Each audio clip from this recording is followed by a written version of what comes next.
বন্ধুরা, বর্ষাকাল আমাদের গাছের জন্য যতটা ভালো তার থেকে অনেকটা বেশি ক্ষতিও করে ফেলে যদি আমরা এই কাজগুলো না করেছি। কোন কোন কাজ করতে হবে সেটা এই ভিডিওতে পুরোটা খুব ভালোভাবে দেখানো আছে। তো পুরোটা ভিডিও দেখবেন যদি আপনি একটা নতুন বাগানি থাকেন। তো 13টা কাজ করতে হবে টোটাল। খুব ভালোভাবে এই কাজগুলো করে নিতে হবে। যদি একটু কোনো গাছে এই কাজগুলো ছেড়েছেন তাহলে আপনার সুন্দর সুন্দর গাছগুলো কিন্তু এই সুন্দর জল পেয়ে মারাও যেতে পারে। তো কি কি কাজ আছে সব কিছু এই ভিডিওতে দেখাচ্ছি। এই ভিডিওটা দেখলে আমার মনে হয় না যে আপনার ইউটিউবে আর কোনো ভিডিও দেখতে হবে এই মনসুন বা এই বর্ষার জলের জন্য কি কি করতে হবে দেখার জন্য। তো ভালোভাবে সব কিছু দেখানো আছে। তো চলুন প্রথমে স্টার্ট করা যাক। সবার প্রথমে দেখাচ্ছি আমার টবে কিন্তু জল জমেনি, আমি এই জলটা ঢেলে আপনাদেরকে দেখাচ্ছি। যদি কারোর এরকম জল স্টে করে, কালকে আমি শর্টস ভিডিও দেখিয়েছিলাম তখন কোনো গাছে জল ছিল না, আমি এটা একটুখানি ঢেলে নিয়ে এসেছি দেখানোর জন্য। তো যাই হোক, দেখে নিন এইভাবে গাছটাকে শুইয়ে দেবেন।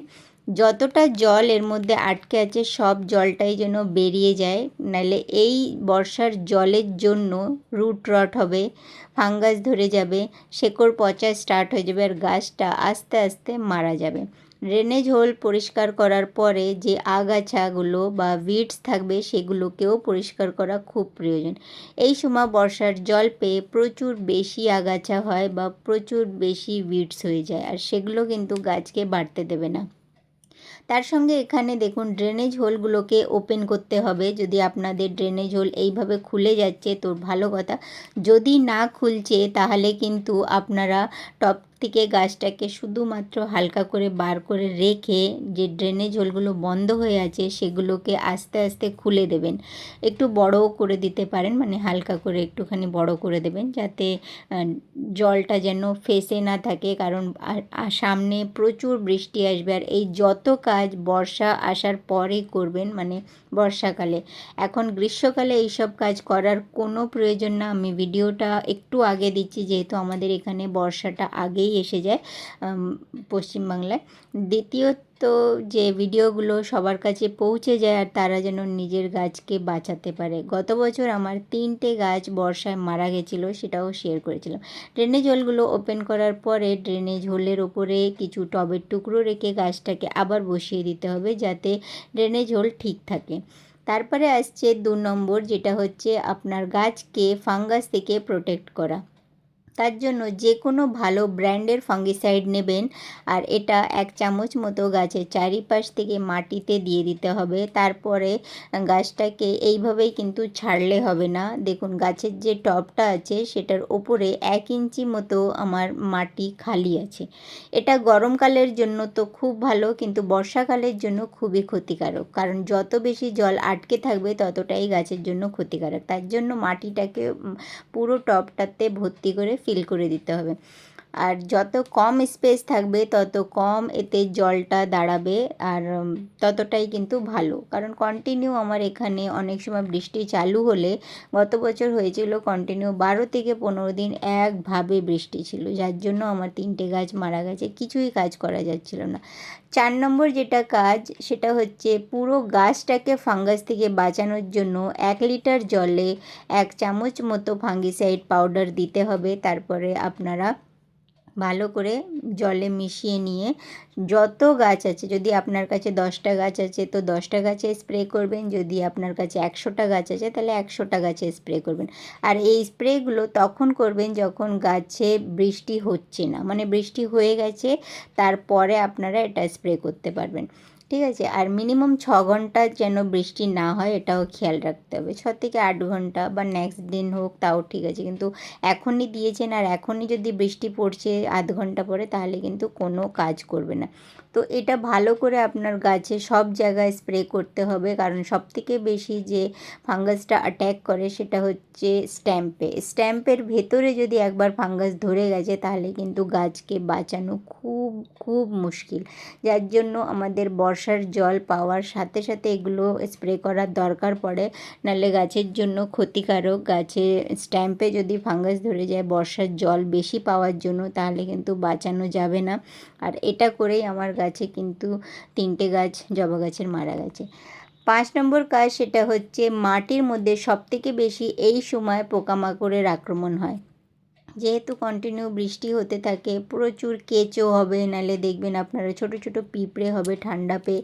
তো তার জন্য এই সময় অবশ্যই 10 ইঞ্চির টব থাকলে 1 মুঠো ভর্তি করে, যদি 12-16 এরকম ইঞ্চির টব থাকে তাহলে 2 মুঠো বা 2.5 মুঠো দিতে পারবেন, ঠিক আছে। 12 ইঞ্চির জন্য 2 মুঠো, আর যদি 16 ইঞ্চি থাকে তাহলে আপনারা 2.5 মুঠো মতো দিয়ে দেবেন।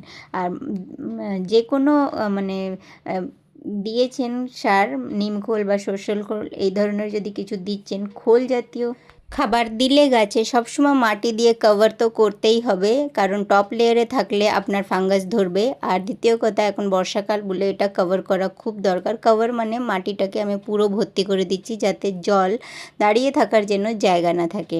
তো এইভাবে আপনারা মাটিটাকেও প্রোটেক্ট করলেন, আর এখানে পারলে আপনারা 1 চামচ ফাঙ্গিসাইডও অ্যাপ্লাই করতে পারবেন।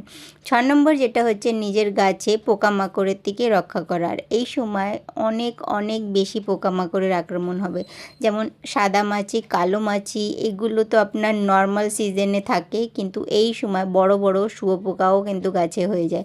এই ভিডিওতে সব কিছু আমি কভার করার চেষ্টা করেছি, তারপরেও যদি কোনো প্রশ্ন থাকে অবশ্যই কমেন্ট করবেন আপনারা।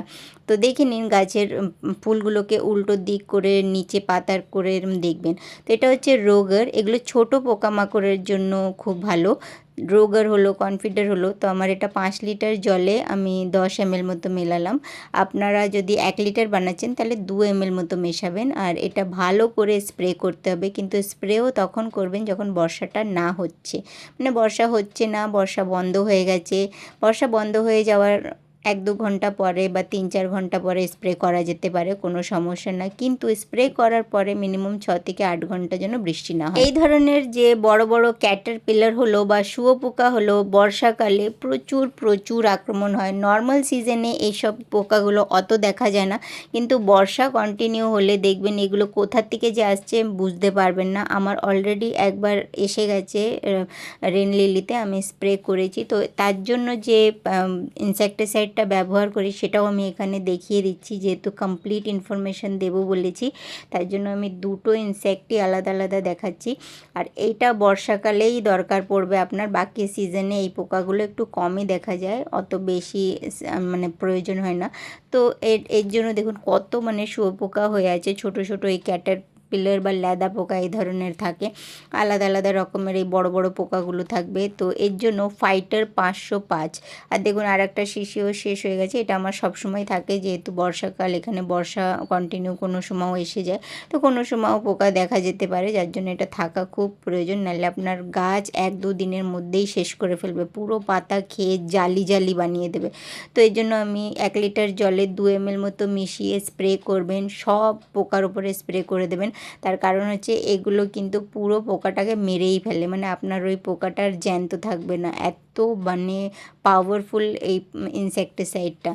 যদি এই ব্র্যান্ডটা না পাচ্ছেন তো কোনো ব্যাপার না, আপনারা যে দোকান থেকে কিনছেন সেখানে গিয়ে বলবেন যে বড় বড় শুঁয়োপোকা হয়েছে বা লেদা পোকা হয়েছে, তো আপনাদের ওই মানে যে কাজ করবে এই পোকার উপরে ওরা দিয়ে দেবে। তো আপনারা ওই ইনসেক্টিসাইডটা নিয়ে এসে স্প্রে করলেও হবে। আমি এখানে যেটা ব্যবহার করি সেটা আপনাদেরকে দেখিয়ে দিচ্ছি। যদি এটা পাচ্ছেন তো এটা তো ভীষণ ভালো কাজ করে, তো অনেক সময় হয়তো নাও পেতে পারেন।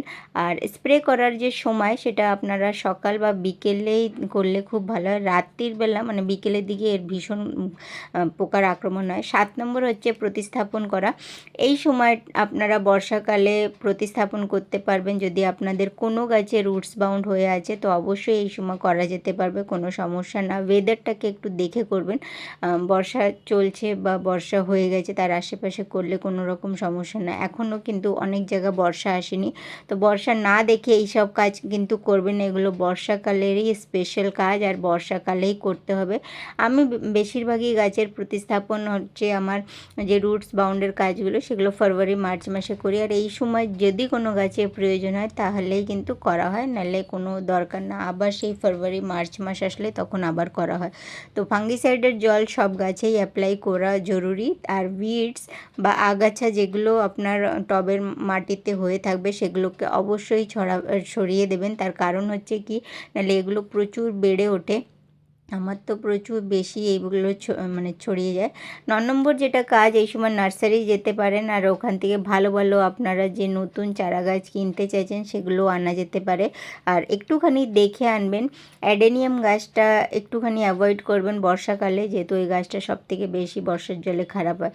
ভালো পটিং মিক্স আপনারা এই এখনও যদি বর্ষা না এসে থাকে তাহলে বানিয়ে রাখুন। তার জন্য নর্মাল গার্ডেন সয়েল, স্যান্ড বা বালি, কোকোপিট আর ভার্মি কম্পোস্ট এই 4টে সমান পরিমাণে মিশিয়ে তার সঙ্গে যেগুলো মেলানোর দরকার সেগুলো আমি বলে দিচ্ছি। আর যদি আপনাদের এঁটেল মাটি থাকে তাহলেই বালি মেশাবেন, নাহলে যদি এঁটেল মাটি না থাকে আপনাদের ওখানে তাহলে এতটাও প্রয়োজন হয় না। আমি বেশিরভাগ আমার পটিং মিক্সে বালি মেশাই না, কিন্তু এইটা হলো জেড প্লান্ট অ্যাডেনিয়ামের জন্য খুব ভালো। আর যাদের ওখানে এঁটেল মাটি আছে তারা অবশ্যই মেশাবেন, তাহলে কোনো রকম সমস্যা হবে না। 2 মুঠো মতো নিমখোল দিয়ে দেবেন আর তার সঙ্গে ফাঙ্গিসাইড পাউডার। এটা নর্মাল একটা পটিং মিক্স আপনাদের সঙ্গে শেয়ার করছি, কিন্তু আমি এর সঙ্গে কিন্তু সর্ষের খোল, হাড়ের গুঁড়ো আর শিংকুচি এই 3টেও কিন্তু সমান পরিমাণে মেশাই। তো আপনারা পারলে ওটাও মিশিয়ে দিতে পারবেন, 1 মুঠো মতো মেশালেই হয়ে যাবে। আর খুব ভালো করে মিশিয়ে দেবেন। আর যদি কেউ না মেশাতে চাইছে তো আমি ওই জন্য এটা নর্মালভাবেই দেখিয়ে দিয়েছি। ভালো করে মিশিয়ে নেওয়ার পরে এই পটিং মিক্সে আপনারা যে কোনো পার্মানেন্ট ফুলের গাছ বসাতে পারবেন। আর সবথেকে ভালো অ্যাডেনিয়াম বা জেড প্লান্টের জন্য খুব ভালো হয় আর খুব ভালোভাবে বেড়ে ওঠে।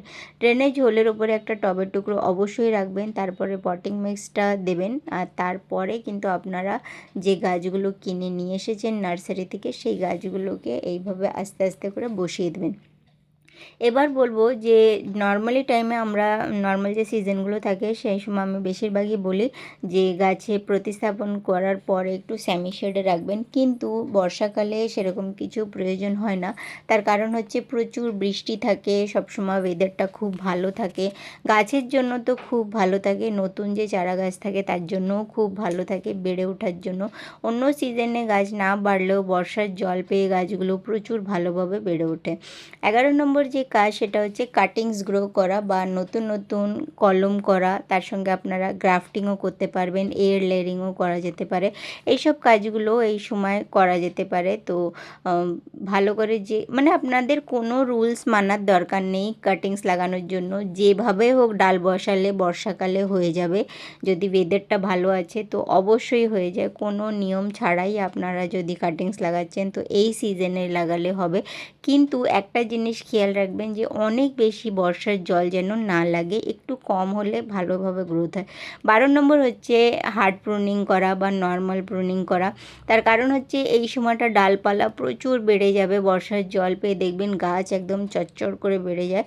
তো সেই সময় আপনারা একটু ডালগুলোকে কেটে নিতে পারেন, ডাল কেটে নিয়ে সেই ডাল দিয়েও আবার ডাল থেকে চারা করা যেতে পারে। তো খুব ভালোভাবে আপনারা আপনাদের গাছকে একটা প্রপার শেপে রাখতে পারবেন, গাছগুলো খুব ভালোভাবে বেড়েও উঠবে। কিন্তু ডালগুলো কাটার পরে এইভাবে ছেড়ে দেবেন না, ফাঙ্গিসাইডের যে পাউডার আছে তাতে 2-3 ফোঁটা মতো জল দিয়ে একটা পেস্ট বানাবেন আর সব জায়গা যেখান থেকে কাটার চালিয়েছেন সব জায়গায় লাগিয়ে দেবেন। এতে হবে কি ছত্রাকের আক্রমণ হবে না, নাহলে ডাইব্যাক সমস্যা দেখা যেতে পারে। 13 নম্বর যে কাজ সেটা হচ্ছে সিড গ্রো করা। মানে এই সময় আপনারা যে কোনো গাছে যে এই সিজনে যে বীজগুলো লাগালে হবে সেগুলো অবশ্যই এই সময় লাগাতে পারবেন। নতুন নতুন স্যাপলিংস ট্রান্সফার করা যায় টবে। ভিডিও ভালো লাগলে লাইক করুন, শেয়ার করুন, চ্যানেলে নতুন থাকলে সাবস্ক্রাইব করুন। ধন্যবাদ।